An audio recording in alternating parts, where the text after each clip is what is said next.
Based on the mode of forces exist in the polymer molecule, polymers are classified into 4. So, based on mode of forces, they are classified into 1. Elastomers, the next one fibers, third one thermoplastic, and the last one is thermosetting plastic.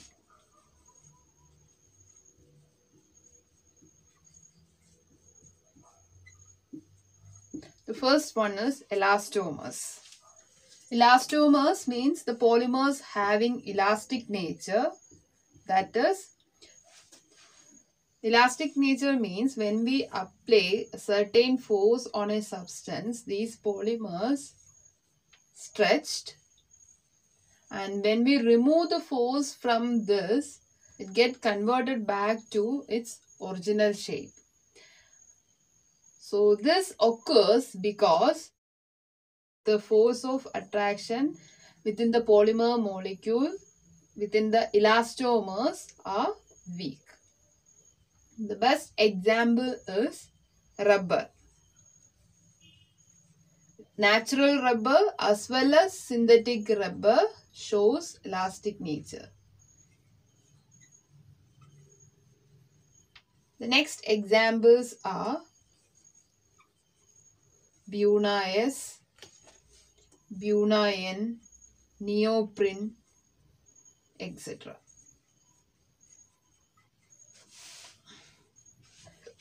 These are examples of elastomers. We have to study about rubber in detail. Natural and synthetic rubbers are there.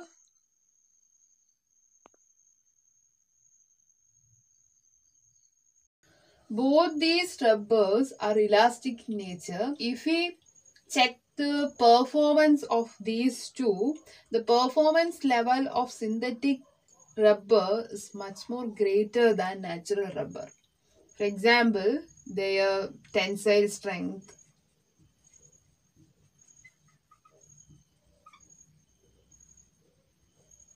roughness,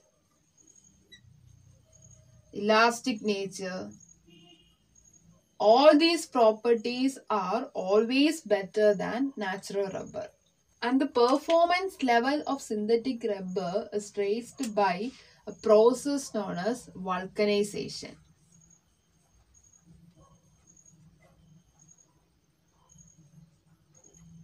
Actually, natural rubbers are linear polymers, but synthetic polymers are cross-linked polymers. So the special process of the conversion of linear natural rubber into cross-linked synthetic rubbers is known as vulcanization. And this is done by heating the natural rubber with sulfur. So vulcanization is the process of conversion of linear rubber into cross-linked rubber by heating with the sulfur. And these cross links are sulfur linkages. All these cross links are sulfur linkages. That is, these sulfurs are inserted between these linear chains and form cross links. So how vulcanization helps to improve the performance of natural rubber? In the case of natural rubber, these are linear polymers. So when we apply pressure on this, what happens is stretching of these elastomers occurs, these stretched, and at a certain point what happens is there is a chance to break this polymers. But in the case of vulcanized rubber, cross-link of sulfur is there. So when we apply pressure on vulcanized rubber, these also stretched like this. But breaking of these polymers will not occur due to the presence of the sulfur linkage between the linear polymers. So that is why the performance of vulcanized rubber is greater than that of the natural rubber. Then the second one is fibers. Here the force of attraction is very high. Force of attraction is very strong force of attractions like hydrogen bond. And due to the strong forces of attraction, hence these polymers shows very high physical properties like high tensile strength,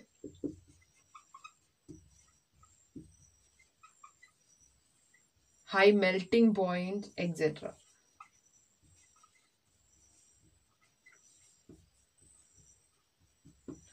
Examples are nylon, dacron, silk, etc. Then we have thermoplastics. Here the intermolecular forces are in between the elastomers and fibers.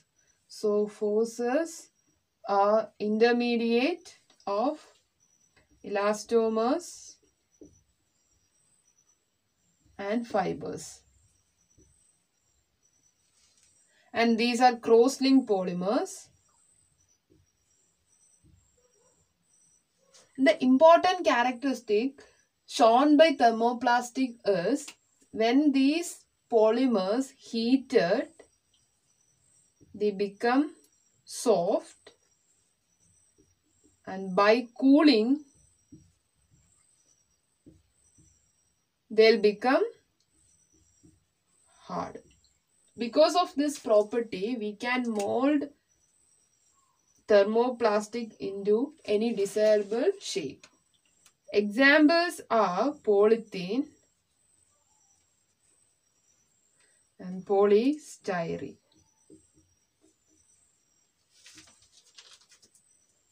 Then the last one is thermosetting plastic.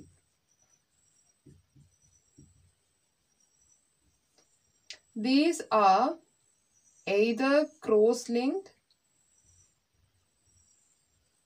or highly branched polymers.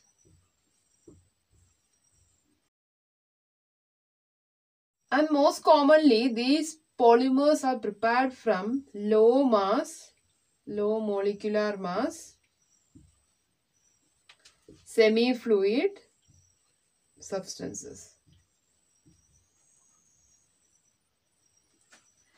And by heating,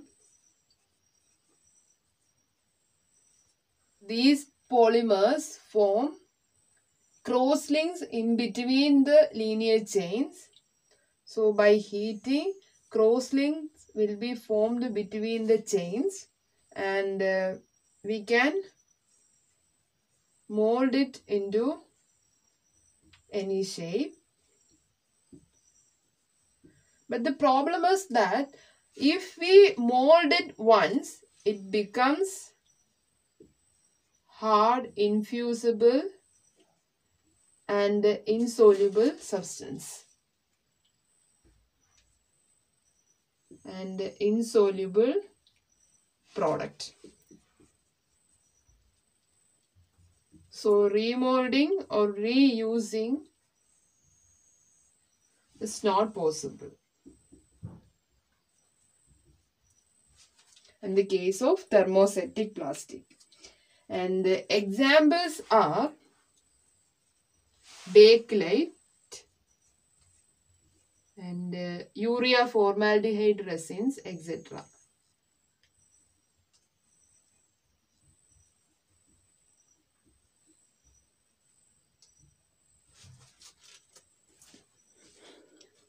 Okay, these are all about the classifications of polymers. We know the molecular mass of polymers is very high. Molecular mass is very high, and there are so many methods which helps to calculate molecular mass of polymers. And the two important methods are, first one is number average method,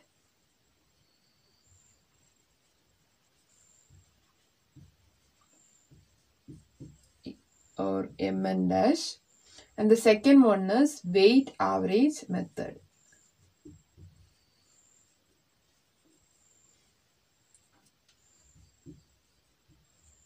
MW dash. In number average method, this is calculated by using a formula, that is Mn dash equal to N1 M1 plus N2 M2 plus N3 M3 plus etc. divided by N1 plus N2 plus N3 plus etc. Or this is the summation of Ni Mi divided by the summation of Ni. Here N and M are Ni or N1, N2, N3 etc. are the number of molecules in the sample. Number of molecules in the polymer sample. And the Mi is the molecular mass of each molecule in the polymer unit. So this is molecular mass of the molecules. So number average method, the molecular mass is the summation of the product of number of the molecules and the molecular mass of the product divided by the total number of molecules. And in weight average method, molecular mass of the polymer is equal to N1 M1 square plus N2 M2 square plus N3 M3 square plus etc. divided by N1 M1 plus N2 M2 plus N3 M3 etc. or summation of Ni Mi square divided by summation of Ni Mi. Here also N is the number of molecules, M is the molecular mass of the molecules. N, number of molecules in polymer unit, and M, molecular mass of the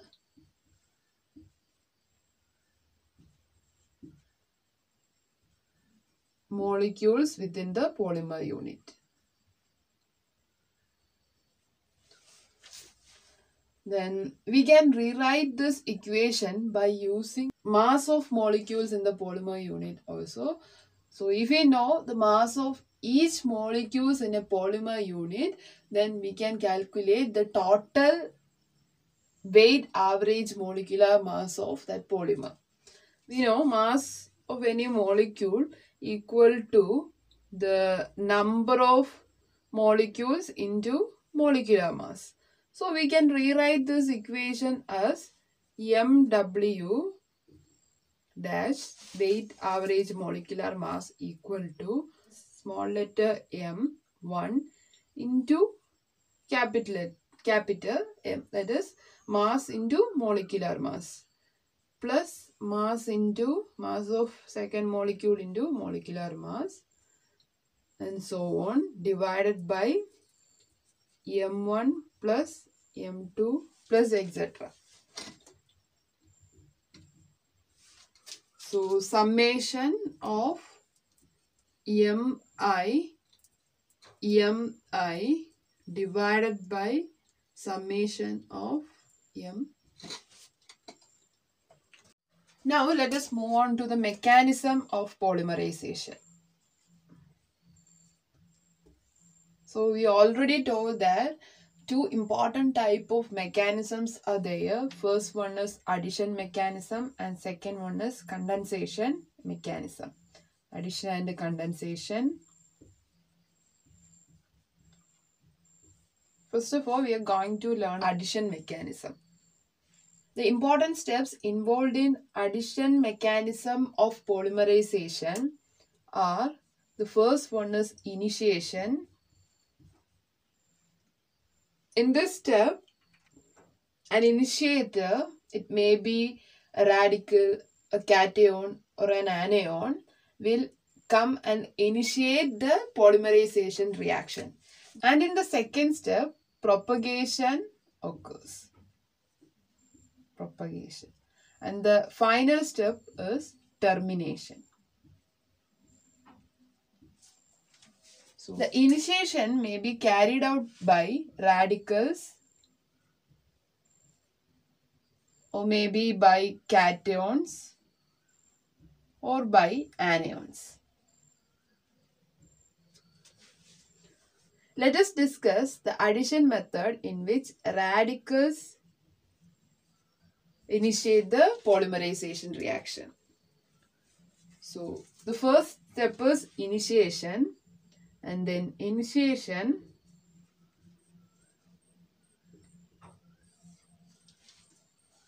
a species which is easily converted to radical is used as initiator. In initiation, a species which easily converted into radical is act as initiator. And the most commonly used initiator is benzoyl peroxide.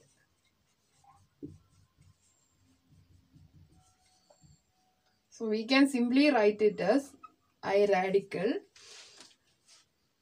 Let us discuss the polymerization reaction of ethene, that is polyethene.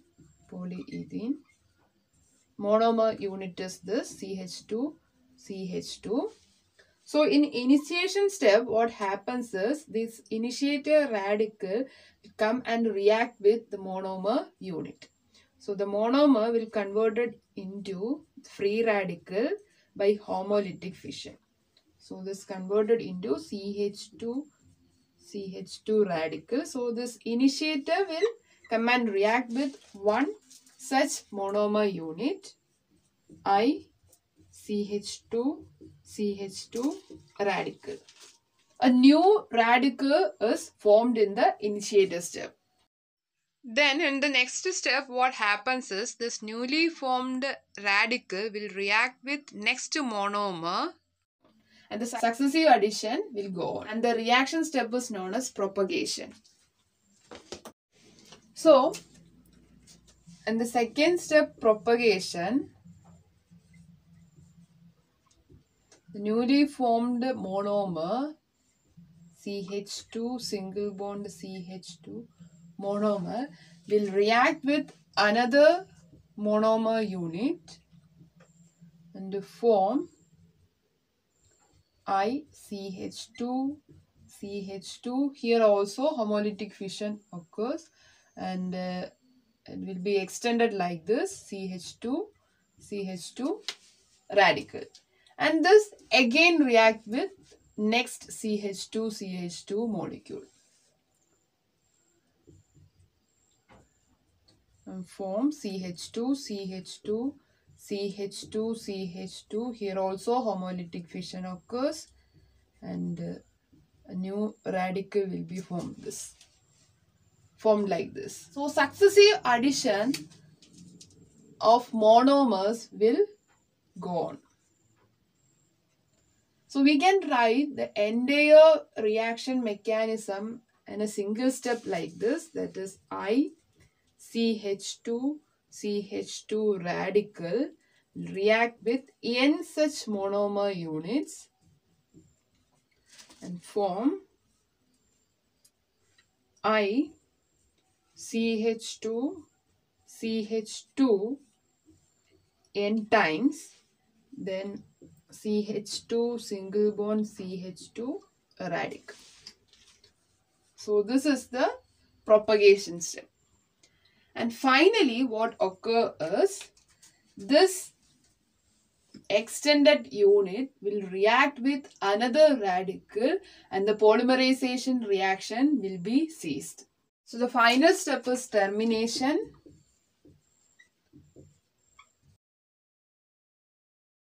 Here the growing chain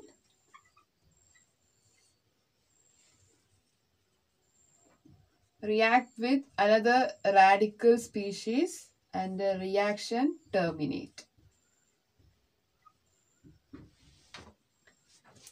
And the radical species which terminate the polymerization reaction can be anything. For example, this was our monomer unit, the CH2, CH2, N times CH2, CH2 radical. Maybe another initiator radical within this reaction mixture can come and react with this extended monomer unit and the polymerization reaction can terminate. That is, this is like this, CH2, CH2, N times CH2, CH2I. This is the first possibility. And the second possibility is that same such growing radical come and react with this and the reaction can be terminated. That is CH2, CH2 N times CH2, CH2 radical will react with another molecule, that is CH2, CH2, CH2, CH2 N times I and form a polymer like this, I, CH2, CH2, we can write it as N, 2N plus 1 unit, 2N plus 1 unit, I. This is another possibility. So, and there is a chance of internal termination also, that is, this is our growing chain radical. We take another radical, ICH2, CH2, N times CH2, CH2 radical. I'm going to rewrite this as CHH. So, if homolytic fission occurs within this molecule like this, here this will be converted into ICH2, CH2 N times CH radical CH2, and this will converted into ICH2, CH2 N times CH double bond CH2. The reaction will terminate there. Then coming to this one, this hydrogen radical, so this hydrogen radical come and react here in a second growing chain and form a polymer like this, ICH2, CH2 N times CH2 CH3. So 1, 2. So two different polymers are formed within the reaction mixture. So this is all about the radical mechanism of addition polymerization. Moving on to next mechanism, anionic polymerization reaction. So in anionic polymerization reaction, the initiator is anion. Let the anion be B minus. Then in the initiation step, what happens is this B minus will come and react with ethylene molecule. Here we are going to consider the polymerization reaction of ethylene. So when B react with ethylene molecule, this minus charge will come and attack here, and electrolytic fission occurs like this, and this will be converted into CH2 CH2 minus. So the formation of a new carbanion occurs. Next, in the propagation step, this carbanion, that is B CH2 minus, will react with another such monomer unit and ring and chain expansion will occur, that is BCH2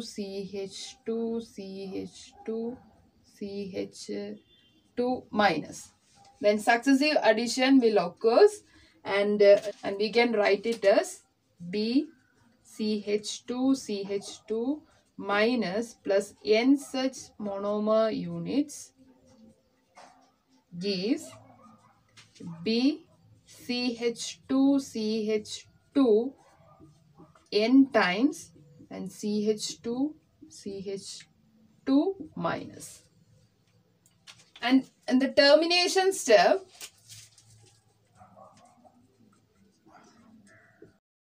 since this is a carbanion, to terminate this reaction, we require a positively charged species. So normally, proton, that is H plus, or any Lewis acid will cease the reaction of anionic mechanism. That is, if proton is the terminating species, then BCH2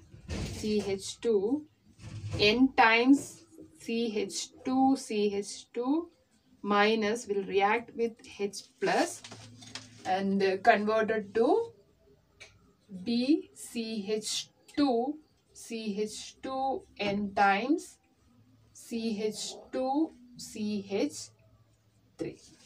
So this is the anionic mechanism. Next, the third mechanism is cationic polymerization addition mechanism. So in cationic mechanism, the initiator is cation. Normally, the cation is produced from protonic acids like sulfuric acid or hydrogen halides, etc. Or Lewis acid is also catalyze this reaction, or we can use carbocation salt.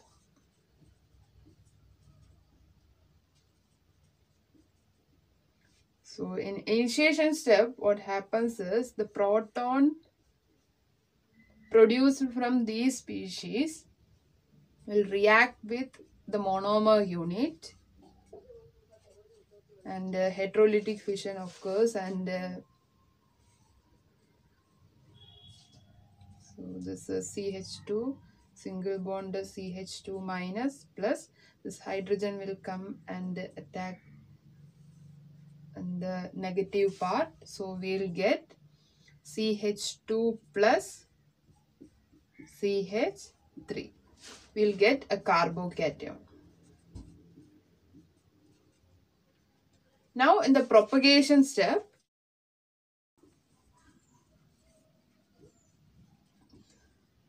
this CH3 CH2 plus will react with next monomer like this. It is this double bond will be shifted here, so negative charge will be here and positive charge is here. So the negative charge come and attack the positive charge, and we'll get CH3 CH2 plus.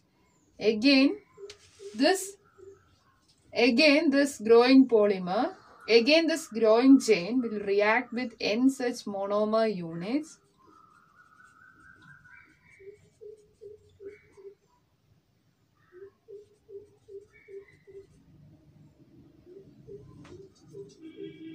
N CH2 double bond CH2 units. So here we can write N times and CH2 plus. Finally, in termination,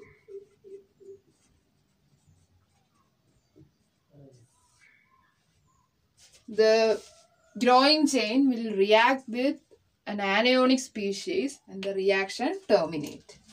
It is if this molecule CH3, CH2 N times CH2 plus react with an anionic species, we can write it as A minus, or then the reaction will be ceased like this: CH3, CH2 N times CH2A. This is the first possibility. And one more possibility is there, that is this by deprotonation, internally this growing chain can terminate the polymerization reaction. That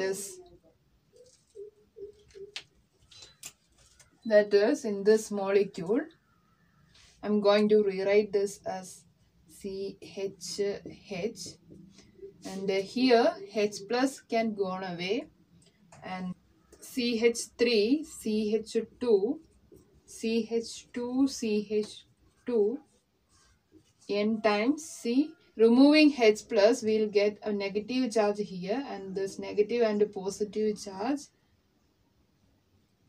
forms a double bond there, that is CH2.